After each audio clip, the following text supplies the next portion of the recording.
mavzuni to'g'ri taklifiy nisbatan qaysi mavzuni to'g'ri o'tdik. Birinchi o'rganganimiz Descartes koordinata sistemasi. Descartes koordinata sistemasida simmetriya hamda chiziqli funksiyalar. Aynan bularga alohida to'xtalib o'tamiz. Demak, 8-sini olamiz.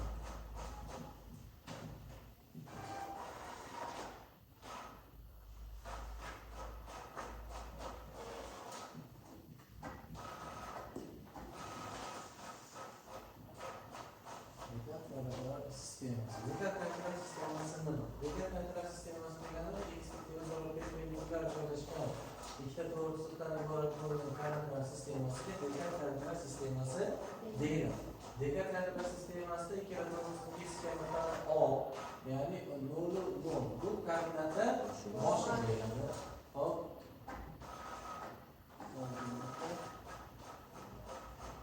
Boshqa. Hop, OX esa nomini O y esa ordinator deymiz. Ya'ni Descartes koordinat sistemasida ikki to'p bor ekan. Gorizontal hamda vertikal. Gorizontal joylashgan o'yinga ya'ni absissa deymiz. Vertikal joylashgan o'yinga ya'ni ordinator deb ataymiz. Absissa uchun gorizontal joylashgan to'g'risi uchun noldan o'ng tarafga musbat sonlarni, noldan chap tarafga manfiy sonlarni. Vertikal joylashgan o'yinga uchun noldan yuqoriga musbat sonlarni, noldan pastga esa manfiy sonlarni joylashtiramiz. Bunda Descartes koordinat sistemasi hosil bo'ladi. Descartes koordinat sistemasida nuqtaning koordinatasi ikkita nuqta olingan koordinatlar bilan yoziladi. Ya'ni A nuqtaning koordinatasi x va y tariqasida. X bu absissadan olingan koordinata, y esa ordinatdan olingan koordinatasi hisoblanadi. Demak, Descartes koordinat sistemasida bilishimiz kerak bo'ladi, 4 ta chorak mavjud. Qaysi choraklar? Birinchi, ikkinchi, uchinchi, to'rtinchi choraklar. Har bir chorakda nuqtaning ishoralari bor. Birinchi chorak, ikkinchi chorak, uchinchi chorak hamda to'rtinchi chorak. Bu choraklarda nuqtaning ishorasi nima? X va y ning ishorasi musbat yoki manfiyligi. Birinchi chorakda ikkalasining ishorasi musbat, ikkinchi chorakda x manfiy, y musbat, uchinchi chorakda ikkalasi ham manfiy, to'rtinchi chorakda x musbat, y manfiy. Ana endi Descartes koordinatlar sistemasida biz o'rganganimiz simmetriya. Simmetriya. Descartes koordinat sistemasida simmetriya nima? Uch xil ko'rinishdagi simmetriyani o'rgandik. Sizlardan qaysilar? Ikkitasi o'qqa nisbatan, ya'ni OX o'qqa nisbatan, OY o'qqa nisbatan hamda koordinatlar boshiga nisbatan. Demak, OX o'qqa nisbatan desa, bizda nuqtaning koordinatasi A nuqta x y tariqasida berilsa, bu h tirikda o'zgargan. Qaysi nuqta nisbatan olinayotgan bo'lsa, o'shaning koordinatasi nima qilmaydi? O'zgarmaydi. Demak, x minus y tariqasi. B nuqtaning koordinatasi x y deb olsa ham, bunda almasharkan 5 tirik ham qaysi nuqtaga minus x y. C nuqtaning koordinatasi x y deb olsa ham, bunda 5 tirik o'zgaradi va minus x minus y. Ya'ni koordinata boshiga nisbatan simmetriya bo'lganda, ikkala nuqtaning koordinatasi ishorasi qarama-qarshisiga o'zgaradi. Hop, bu nuqtalarning simmetriyasini yasash bo'ldi. Descartes koordinat sistemasida nuqtaning simmetriyasini yasash hamda uni topish. Dedik, bizga A nuqta berilgan, uchi 4 bo'lsin. Mana shu nuqtani OX ga nisbatan, OY ga nisbatan hamda koordinata boshiga nisbatan simmetrik yasaymiz. OX ga nisbatan simmetrik desa, h tirek deb olaman, nima bo'ladi? 3 minus 4. 5 tirek deb olaman, nima bo'ladi? Minus 3 4. C tirek deb olaman, nima bo'ladi?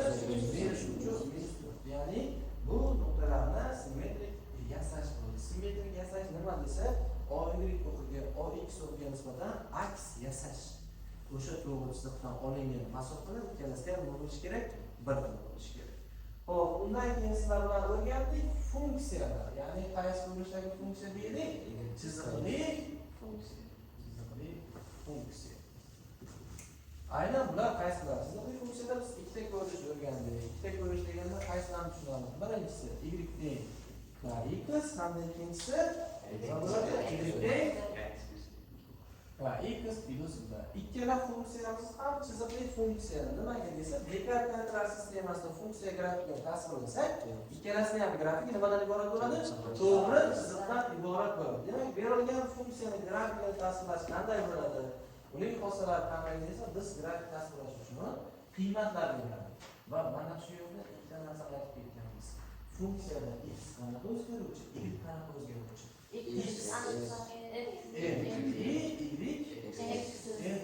Sabab nimaga desa, x ga biz qiymat berishimiz mumkin. Xohlagan qiymatimizni beramiz va shu qiymatlar orqali nimani hosil qilamiz? Y. Va Descartes koordinat sistemasi olingan nuqtalar orqali o'sha nuqtalarni ketma-ket tashlashdan funksiyaning nimasi hosil bo'ladi? Grafik hosil bo'ladi. Ya'ni bu yerda biz jadvaldan foydalanamiz. Jadval qanday desa, x ga qiymat berish orqali y ni nima qilaman? Topaman. Va bu yerda a nuqta, b nuqta, c nuqta va hokazo hosil bo'ladi. Descartes koordinat sistemasida shu nuqtalarni tasvirlab, ularni ketma-ket tashlashadi. Bunda berilgan funksiyaning grafiki hosil bo'ladi. Ana endi funksiya grafiklaridan keyin biz uning xossalariga to'xtalamiz. Qanday bo'lsa, mana shu kichkina bitta funksiya grafikini tasvirlab qo'yaylik. Y x funksiyaning grafiki bo'lsin. Y x funksiyaning grafikini tasvirlamoqchiman. 1 2 3 -1 -2 1 -1 -2. Demak, buni grafikini tasvirlamoqchi bo'lsak, x ga nima qiymat bersam, y. X ga 1 qiymat bersam, y. -1 qiymat bersam, -2. O'zi to'g'risi bo'lsa, ikkita nuqtasini topishim yetarli. Nimaga? Ikkita nuqta orqali faqat bitta to'g'risini o'tkazish mumkin. Demak, bunda nima hosil bo'ldi? 0 0 1 2 -1 -2. Demak, grafikni tasvirlasam, mana grafik mana shu ko'rinishda hosil bo'lar ekan. Bu y x funksiyaning grafiki bo'ldi. Ana endi har bitta funksiya uchun xossalarga to'xtalamiz. Xossalar. Birinchi o'rganganimiz kx dedik. Bu funksiyaning xossalari. Qanday xossalar bor? Xo'sh, rahmat. Demak, birinchi xossamiz, agar k 0 dan katta bo'lsa, funksiya o'suvchi. Agar k 0 dan kichik bo'lsa, funksiya kamayuvchi. Hop, ana endi qaysi joylardan joylashadi? Agar k 0 dan katta bo'lsa, funksiyaning grafiki 3 joyda joylashar ekan. Agar k 0 dan kichik bo'lsa, funksiyaning grafiki 4 joyda joylashar ekan. Ana endi bitta narsa aytamiz. Shu yerda funksiya degandan keyin biz aniqlanish va qiymatlar sohasiga to'xtalamiz. Buni modda ko'rdingizlar. Funksiya aniqlanish sohasini toping yoki qiymatlar sohasini toping degan qismga. Funksiyaning aniqlanish sohasi nima? Qiymatlar sohasi. Funksiyaning aniqlanish sohasi x qabul qilishi mumkin bo'lgan qiymatlar to'plami. Qaysi nuqtadagi qaysi qiymatlarni qabul qiladi? O'sha x niki. Ya'ni aniqlanish sohasi. Sizning funksiyaga nisbatan aniqlanish sohasi nima desa, x tegishli nima? Chunki barcha sonni qabul qilishi mumkin. Bu uning qanaqa sohasi dedik? Aniqlanish sohasi. Xo'p, undan keyin qiymatlar sohasiga to'xtalamiz. Demak, x tegishli bo'lsa, y tegishli ham nimaga? Bunga ham bu qiymatlar sohasi bo'ladi. Ya'ni x xohlagan qiymatni qabul qilsa, y xohlagan qiymatni qabul qila oladi. Va bitta narsani shu yerda aytamiz, o'suvchi va kamayuvchini ma'no jihatdan nimasini tushunishimiz kerak. O'suvchi va kamayuvchi qanday holatda o'suvchi, qanday holatda kamayuvchi bo'ladi. Hozir kanaldan katta kichikdan farqli ravishda uni aynan nima uchun o'suvchi, nima uchun kamayuvchi ekanligini aniqlashimiz kerak. Shuni olishimiz kerak. Chunki chiziqli funksiyada bilamiz, grafikka qarab topish mumkin. Lekin qolgan funksiyalardachi? Qolgan funksiyalardan bahslaymiz. Kamayuvchi qachon kamayuvchi deydi, qachon o'suvchi deydi. Argument haqida gaplashganimizda agar x ning katta qiymatiga y ni ham katta qiymat to'g'ri kelsa, bu funksiya o'suvchi. Agar x ning katta qiymatiga y ning kichik qiymat to'g'ri kelsa, bu funksiyaga kamayuvchi deydi. Ya'ni argumentning katta qiymatiga funksiyaning katta qiymat to'g'ri kelsa o'suvchi, argumentning katta qiymatiga funksiyaning kichik qiymat to'g'ri kelsa bu kamayuvchi deydi. Ana endi ikkinchi funksiyaga to'xtalamiz. Ikkinchi funksiyamiz bizdan nima bo'ldi? Y teng kx plus b. Demak, y teng kx va y teng kx plus b da umumiy xossalar qaysilar? Demak, k 0 dan katta bo'lsa, bu ham o'suvchi. Agar k 0 dan kichik bo'lsa, bu funksiya ham kamayuvchi. Hop, undan keyin funksiya grafiklariga to'xtalamiz. Funksiya grafiklari. Agar k 0 dan katta, b ham 0 dan katta bo'lsa, funksiyaning grafiki 1, 2 va 3-choraklarda joylashdi. Keyingisi k noldan katta, lekin b noldan kichik bo'lsa, funksiyaning grafigi 1, 3 va 4-choraklarda joylashdi. Agar k noldan kichik, b noldan katta bo'lsa, funksiyaning grafigi k noldan kichik funksiya kamayuvchi va b noldan katta. 1, 2 va 4-chorakda joylashar ekan. Keyingisi, agar k noldan kichik, b noldan kichik bo'lsa, funksiyaning grafigi 2, 3 va 4-chorakda nimalarga joylashar ekan. Bu funksiyaning qaysi choraklarda joylashuvi grafiki chizmasi o'tadi. Ana endi qolgan qiymatlar bunda ham aniqlash sohasi nima bo'ladi? X tegishli qiymatlar sohasiga y tegishli bunda ham o'sish kamayish nima ekanligini bildik. Demak, x ning katta qiymatiga y ning katta qiymati to'g'ri kelsa, funksiya o'suvchi, x ning katta qiymatiga y ning kichik qiymati to'g'ri kelsa, funksiya kamayuvchi. Bu nafaqat kx plus b-da parabolada ham yoki k taqsim x funksiyada ham yoki x ning 7-chi funksiyada ham farqi yo'q. O'suvchi yoki kamayuvchi ekanligida x ning katta qiymatiga y ham katta qiymati to'g'ri kelsa, o'suvchi. Tekshirib ko'rishning oson yo'li 1 qo'yib 2 qo'ying. Agar 2 qo'yganlaringizdagi qiymatlaringiz 1 qo'ygandagi qiymatdan katta bo'lsa, funksiya o'suvchi. Agar 2 qo'ygandagi qiymatlaringiz 1 qo'ygandagi qiymatlaringizdan kichik bo'lsa, funksiya tamom. Tushunarli? Undan keyin sizlar bilan o'rgandik 8-sinfda yana bizda keladigani sistema. Sizlarga tenglar sistemasi. Aynan sizlarga tenglar sistemasi deganda nimani tushunasiz? Bizda ikkita noma'lum va ikkita tenglikdan iborat bo'ladigan tenglamalar birlashmasiga nima deyilgan ekan? Chiziqli tenglamalar sistemasi deyiladi. Ya'ni ko'rinishi a1x plus b1 tengsa 1, a2x plus b2 tengsa 2. Ikkita noma'lum x va y ikkita tenglamadan iborat bo'lsa, bu chiziqli tenglamalar nimasi deyilgan? Sistemasi deyiladi. Chiziqli tenglamalar sistemasini yechishni nechta usulni ko'rgan? 3ta. Demak, birinchisi o'rniga qo'yish. Ikkinchisi qo'shish. Usul.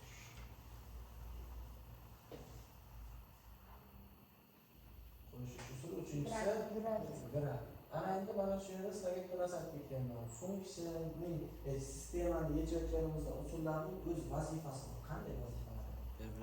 Qo'shish aniqlamasini chiqarib ketadi. Demak, mana bu ikkita usul bizga nimani topib beradi? X nimaga tengligini va y nimaga tengligini aniq yechimni topib beradi. O'rniga qo'yish va qo'shish usuli. Lekin grafik usuli-chi? Grafik usuli bizda biroz cho'ziladi. U 3 ta narsani ko'rsatib beradi. Nechta yechim borligi bitta bo'lishi mumkin yoki yechim bo'lmasligi mumkin yoki cheksizda yechim bo'lishi mumkin. Buni ma'nolari bor. Ya'ni o'rniga qo'yish usuli desa, biz bitta noma'lumni topib olardikda, ikkinchi tenglamadagini o'rniga keltirib qo'yamiz. Yoki qo'shish usuli desa, har bir noma'lumga o'xshash noma'lum yoki x ni yoki y ni oldidagisini qarama-qarshiga keltirardik, qo'shib yuboramiz, bittalik noma'lum qoladi. Va o'shani yechib, yana o'rniga qo'ysa, ikkinchi noma'lumni topib olamiz. Ana endi bularning ikkalasini har birini alohida yozmoqchi emasman, bunga mos bo'lgan qismni yozamiz. Eslaringizda bo'lsa, koeffitsiyentlar nisbat orqali topshirilgan. Esdami? A1 taqsim Aha. Demak, 3-usulga asosiy to'xtalamiz. Mana ular qachon o'rniga bo'ladi? Ya'ni azbi funksiya grafikini chizmasdan turib topish. Grafikini chizmaymiz, lekin nechta yechim borligini topamiz. Qanday? Demak, bizdagi koeffitsiyentlar orqali agar birinchisida mana bularda a1 taqsimda a2 teng b1 taqsimda b2 teng emas c1 taqsimda c2 bo'lsa bitta yechim bor. Bitta yechim chiqadi. Agar koeffitsiyentlar nisbatini olsak, mana shu holat o'rniga bo'lsa nechta yechim bor ekan? Bitta yechim bor. Undan keyingisi agar a1 taqsimda a2 teng emas b1 taqsimda b2 lekin teng bu c1 taqsimda c2 bo'lsa, bunda bo'shliqlar yechim yo'q. Ya'ni birinchi ikkitasi nisbati teng emas, lekin keyingi ikkitasi nisbati teng bo'lsa, yechim yo'q. Uchinchisi, agar hamma nisbat teng bo'lsa, a1 taqsimda a2, b1 taqsimda b2, c1 taqsimda c2 ga teng bo'lsa, unda yechim cheksiz degan ekan. Tushundingizmi? Ana endi buni yana bitta narsasini chizmada tasvirlab ketamiz. Descartes kvadrat sistemasida ikkita funksiyaning joylashuviga to'xtalamiz. Qanday holatda joylashadi funksiyalar? KX Ikkitasi yo kesishadi, nechta yechim bor degani? Bitta. Yoki kesishmaydi, nechta yechim bor degani? Bitta. Yo'q, bo'sh o'tlam degani. Demak, agar mana bu holatda bo'lsa esa nima bo'ladi? Berilgan funksiya ustma tushsa nechta yechim bor? Cheksizta yechim bor degani edi. Esga tushdimi? Xo'p, ana endi undan keyin o'rganganimiz sizlar bilan tengsizliklar, ya'ni sonli tengsizliklar. Sonli tengsizliklarga alohida to'xtalayotganimiz sababi aynan hozir sizlar trigonometriya tengsizlikka keldingizlar, logaritmik tengsizlikka keldingizlar, lekin xossasi bir xil. O'sha tengsizlikka ishlatadigan xossalarimiz aynan 8-sinfda mavzusida ko'rgan xossalarimizga to'xtaladi. Sonli tengsizliklar deganda biz ikkita turga ajratamiz. Qaysilar? Birinchisi qat'iy, ikkinchisi noqat'iy. Mana shuni farqiga borish katta rol o'ynaydi. Qat'iy va noqat'iy. Qat'iy nima? Noqat'iy nima? Qat'iy dedikmi? Demak, u faqat kattami? Faqat katta. Kichigimi? Faqat kichik. Qaysi qiymatni aytayotgan bo'lsa, faqat o'shani. Kattadan faqat kattasi. Kichikdan faqat kichik. Eng asosiysi shu. Shuni olishimiz kerak bo'ladigan shu. Qat'iyda demak kichikmi? Kichik, kattami? Katta. Noqat'iy bo'lsa nima bo'lar ekan?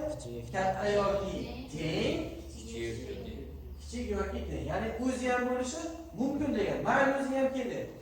Endi buni son o'qida tasvirlab. Nima uchun men son tekstni yozib, sabab interval ham bor buning ichida. Interval nima edi? Son o'qida chizardik. Katta bo'lsa qaysi tarafga qarab ketadi? O'ng tarafga, kichik desa chap tarafga. Belgilayotganimizda mana bu ko'rinishlarga tengsizlik bilan kelsa, uni kirish yoki kirmasligi son o'qida belgilanishi bor. Qanday? Qat'iyda bo'ladi, ayrachilarda, noqat'iyda yo'lachilarda. Ya'ni ichi nima qiladi? Bo'yaladi. Ana endi bitta joyga keldik. Ichi bo'yalishi va bo'yalishiga qaramasdan biz tengsizlik yechimini olayotganda to'plam tariqasida olamiz. Qanday olamiz to'plamni? X tegishli. Ana endi x tegishlidan keyin qat'iy va noqat'iyda ikki xil edi. Qaysilar? Qat'iyda oddiy qavs, noqat'iyda oddiy qavs. Qat'iyda oddiy qavs bo'ldi, noqat'iyda o'zgan kiradi degan. Ya'ni ko'ruvchi qavs bo'ldi. Bekorda buni to'xtamadik. Sabab aynan meni sertifikatda ham, BTMda ham keladigan javoblarda juda oddiy tekstlar, lekin qavslar oldik. Bittasi kiritadi, ikkinchi tarafini ko'pga qo'yadi. Sanda yechim bor, 3-4 oraliq, lekin bittasi 3 ko'rdi, bittasi kirmaydi. Belgilab keltirgan. Ana endi tengsizliklar o'zini xossalariga to'xtalamiz. Tengsizliklarning qanday xossasi bor edi? Xossalar biz asosiyni aytamiz. A katta B bo'lsa, tengsizlikning ikkala qismiga ixtiyoriy sonni qo'shish yoki ayirish mumkin. Bunda tengsizlik ishorasi keyingisi tengsizlikning ikkala qismiga bir xil musbat sonni ko'paytirishi mumkin. Bunda tengsizlik ishorasi o'zgarmaydi. Lekin tengsizlikda manfiy sonni ko'paytirsam yoki bo'lsa, ishora qarama qarshisiga nima qiladi? O'zgaradi. Demak, musbat songa bo'lsam ham, ko'paytirsam ham tengsizlik ishorasi o'zgarmas ekan, lekin bittagina manfiy songa bo'lsam yoki ko'paytirsam tengsizlik ishorasi o'zgaradi. Tushunarli? Demak, ana endi ko'ramiz tengsizliklarni xatma-xat qo'shish. Demak, katta bo'lsa, ikkinchisi ham katta bo'lsa, xatma-xat qo'shishimiz yoki xatma-xat ayirishimiz mumkin. A plusi katta bo'ladi, B plus nimadan beradi. Bu tengsizlikning xossalari bo'ladi. Ana endi xossalardan tashqari biz bilishimiz kerak, darajaga oshirganda qanday qiymatdan qabul qiladi. Darajaga oshirganimizda ehtiyot bo'lishimiz kerak bo'ladigan qismi son bilan yozib tushuntiramiz, oddiyroq. Masalan, 2 katta minus 3. To'g'rimi?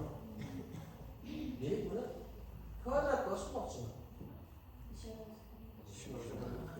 Demak, bu 4 qismini shu holatda qolsam to'g'ri bo'ladimi? Yo'q.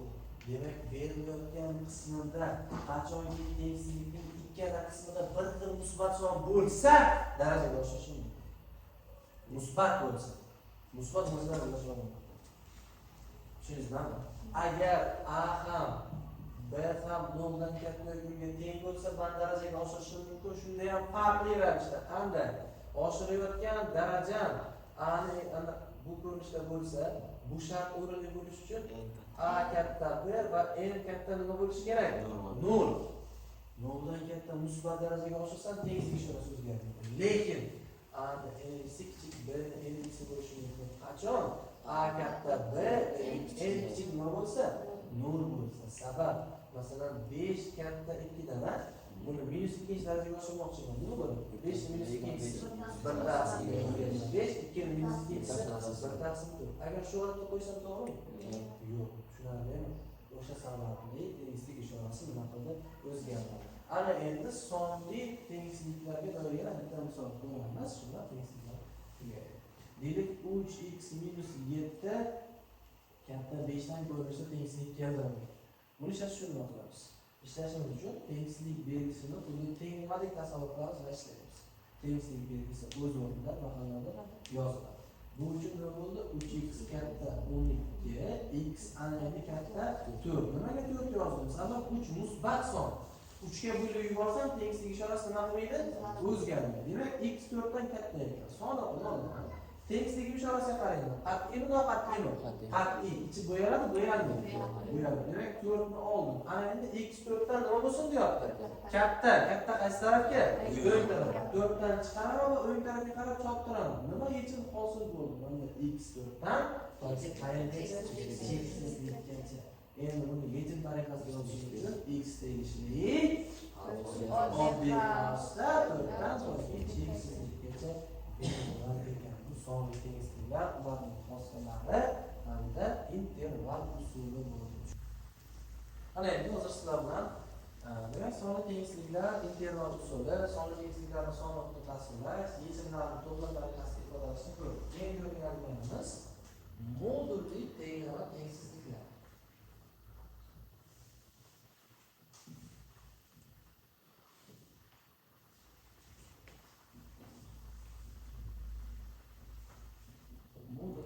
Tengsizliklar.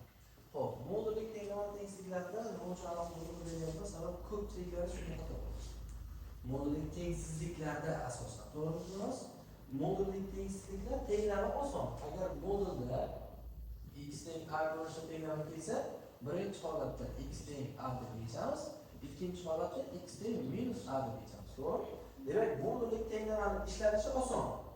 Modul kelsa, bir marta musbat, bir marta manfiy yozib chiqamiz. Yoki agar bir nechta modullik ifoda kelsa, har bittasini nolga ilishtiruvchi qiymatni olardik, oraliq tasvirlardik. Nechta oraliq bo'lsa, shunga qarab ochib chiqib, soddalashtirardik. Va beradigan yechimimiz o'sha oraliqqa tushsa, yechim tariqasida nima qilamiz? Olamiz. Endi modullik tengsizliklar. Modullik tengsizliklar biroz farq qilardi. Qanday desa, agar modulda x masalan katta a ko'rinishida tenglama kelsa, tengsizlik kelsa qanday yechiladi? Bunda shart beramiz. Birinchi shartimiz beradigan shartimiz a katta 0 bo'lsin. Agar a 0 dan katta bo'lsa, ishlanish jarayoni x katta a, x kichik minus a deb yechamiz. Qachonki qaysi shartimiz bilan a 0 dan katta sharti bilan, a 0 dan katta sharti bilan ikki xil holatda ishlayapmiz. Bittasi x a dan katta bo'lsa, ikkinchisi x minus a dan nima bo'lsin? Kichik bo'lsin. Qaysi shart bo'yicha a 0 dan katta son bo'lsin. Misol tariqasida yozamiz shu yerga. Modulda x katta 3 bo'lsin. Demak, birinchi yechimimiz nima bo'lardi? X 3 dan katta, ikkinchi yechimimiz x minus 3 dan kichik. Keyin shuni birlashtiramiz. Agar x tegishli bo'lsa, yechimimizga nima bo'ladi? Minus cheksizlikdan minus 3 gacha va 3 dan to'g'ri cheksizlikgacha, to'g'rimi? Demak, modul tarafdan keyingisi musbat bo'lsin. Ikkinchi holat, agar modulda x katta a, lekin a 0 dan kichik bo'lsa, bunda x tegishli nima? Nega? Moduldan har doim qarasak chiqadi. Eng kichik bo'ladi. 0 chiqadi. 0 har doim manfiy hisoblanadi. Tushunarli? O'sha sababli agar modullar katta va modulda x katta minus 3 bo'lsa, bunda x tegishli r to'g'ridan to'g'ri x tegishli r. Chunki xohlagan sonni moduli minus 3 dan nima bo'ladi? Katta bo'ladi. Ikkinchisi, agar berilgan modul tengsizligimizda modul taraf kichkina bo'lsa, ya'ni modulda x kichik a, shart a katta 0 uchun, ya'ni shart a bo'lgan katta, musbat son bo'lishi uchun. Shuningdek, endi nima bo'ladi? X kichik a deb kechamiz, katta minus a deb kechamiz. Bunda birgina shu holatni ko'rishimiz kerak. Qo'sh tengsizlik tariqasida ishlaydi. X minus a yu qaysi bo'lishi kerak? A oralab misol uchun modulda x kichik 5 bo'lsin. Demak, yechimi bo'layotgan 5 dan minus 5 dan katta. Ana endi keyingisi, agar modullik ifodamda modulda x kichik a noldan kichik bo'lsa nima bo'ladi? Bunda bo'shliqlar x tegishli bo'shliqlar yechimga ega emas. Chunki hech qaysi sonning moduli manfiy son bo'la olmaydi. Manfiy son bo'la olmagandan keyin manfiy son bilan kichik bo'ladi. Shu sababli bu modullik tengsizliklarni tengor yechilish usuli bor. Tushunarli bo'ldimi? Aniqmi? Xohlagan narsa kelishi mumkin. A ni o'rnida ham, x ni o'rnida ham, ko'p xat ham, bir xat ham funksiya kelishi mumkin, farqi yo'q. Lekin usul bitta.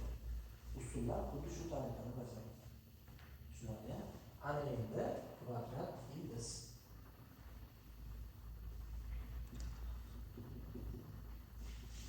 Kvadrat ildiz. Aynan kvadrat ildiz nima edi? Kvadrat ildiz qayerdan kelib chiqadi? Bizga deylik kvadratni tomoni a va yuzi berilgan bo'lsa, yuzi bosh bo'lmaslari kvadratni s deb a kvadrat topadigan. Endi bizga s ni bergan, so'rayapti bizdan nimani? A ni topishimiz uchun biz kvadrat ildiziga murojaat qilar ekanmiz. A kvadratning s ligidan a teng bo'lar ekan, nima? Ildiz ostida s.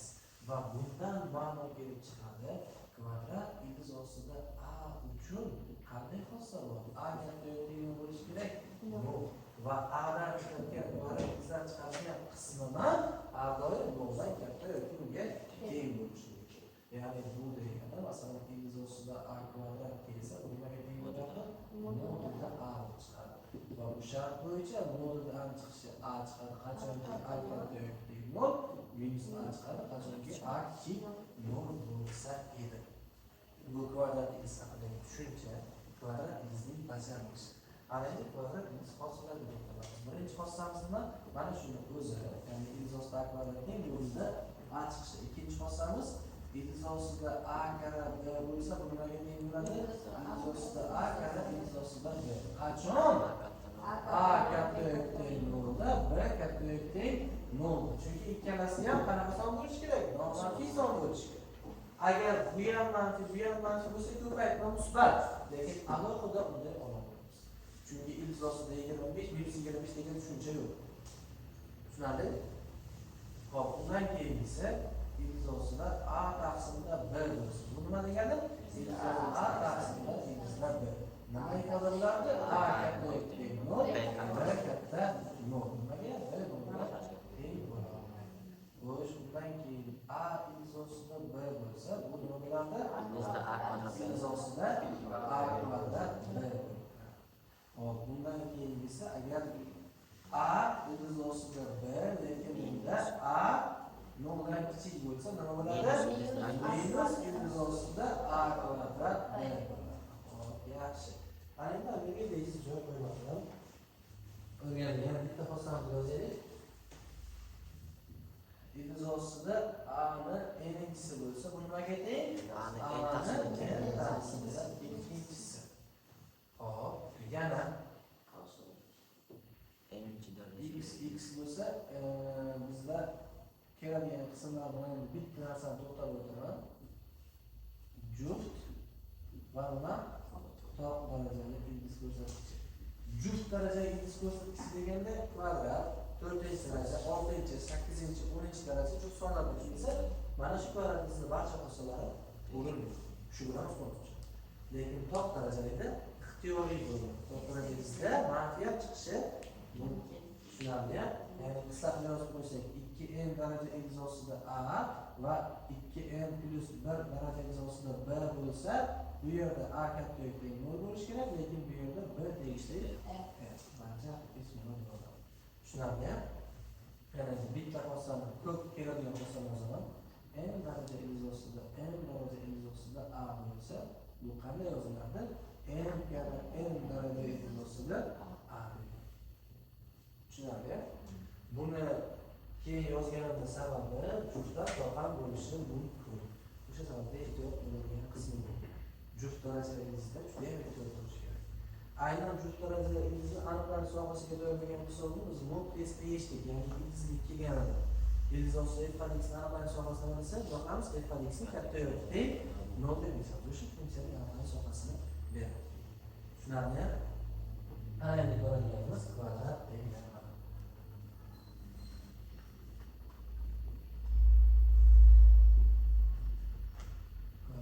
Kvadrat tenglar nima?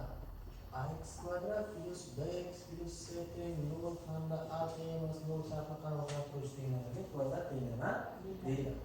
Kvadrat tenglarning turlari bor. Birinchisi shalak kvadrat tenglar, ikkinchisi to'rtay kvadrat tenglar.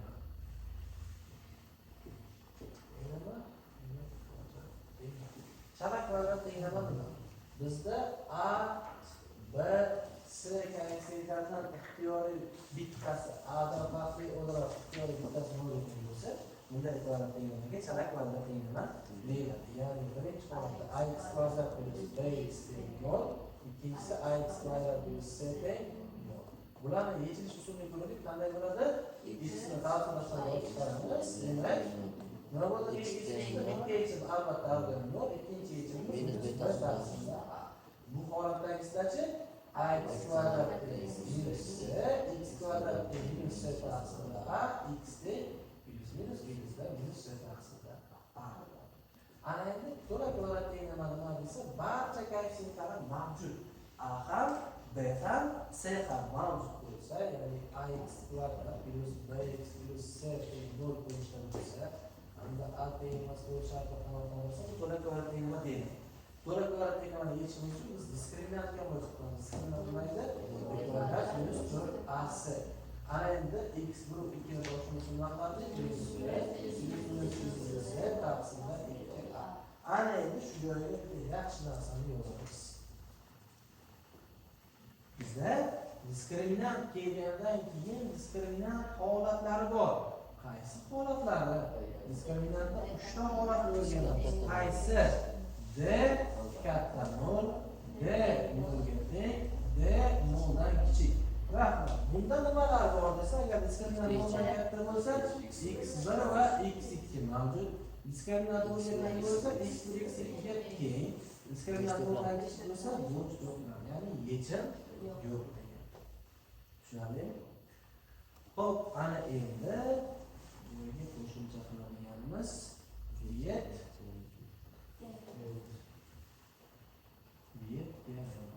Viet diagrammasi nima? Viet diagrammasi keltirilgan kvadrat tenglama uchun uning ildizlari va koeffitsiyentlari orasidagi munosabatni ifodalovchi teoremaga Viet diagrammasi deyiladi. Demak, bizga ax kvadrat plus bx plus c teng 0 ko'rinishidagi tenglar berilgan. Bu uchun keltirilgan kvadrat tenglama qanday desa, x kvadrat o'zidagi koeffitsiyent 1 bo'lishi kerak. Demak, bu uchun nima qilamiz? Hammasini a ga bo'lib yuboramiz. Nima bo'lsa bo'ladi? X kvadrat plus b taqsimda a plus c taqsimda a teng 0. Ana endi bu yerda dediki, b taqsimda a ni b ga tenglashtiraman, c taqsimda a ni u ga tenglashtiraman. Va mana tenglamoqchi bo'ldi. X kvadrat plus bx plus u teng 0 ko'rinishidagi tenglamaga qanaqa tenglama deyilgan? Keltirilgan tenglama deyilar ekan. Faqatgina ikkinchi darajada normal bo'lgan koeffitsiyent nechi bo'lishi kerak? 1 bo'lishi kerak. Ana endi bu yerga tenglamasini asosiy qismi nima desa, keltirilgan kvadrat tenglamaning ildizlar yig'indisi uning birinchi darajali normaldagi koeffitsiyentining qarama qarshisiga ildizlar ko'paytmasi esa ozoq qadriga teng bo'ladi. Bu Viet teoremasi deyiladi. Viet teoremasi deb ataladi. Tushunarli? Mana bu oxirida qoladigan 8-sinfning eng oxirgi qismiga absolyut va nisbiy xatoliklar. Absolyut xatolik nima? Nisbiy xatoliklar. O'zi sodda va oson. Absolyut xatolik bizda olingan umumiy o'lchovdan dastlabki o'lchovning ayirmasi moduliga qanaqa xatolik deyiladi bu? Absolyut xatolik. Nisbiy xatolik esa epsilon. Ya'ni absolyut xatolikning umumiy o'lchamga nimasi? Nisbatdir. Bu nisbiy xatolik. Hop, yana 8-sinfda nimalar qoldi? Bormi bu tushuncha? Ha. Eslaydi ham. Qo'sh. 8-sinfda. Nima? Hop.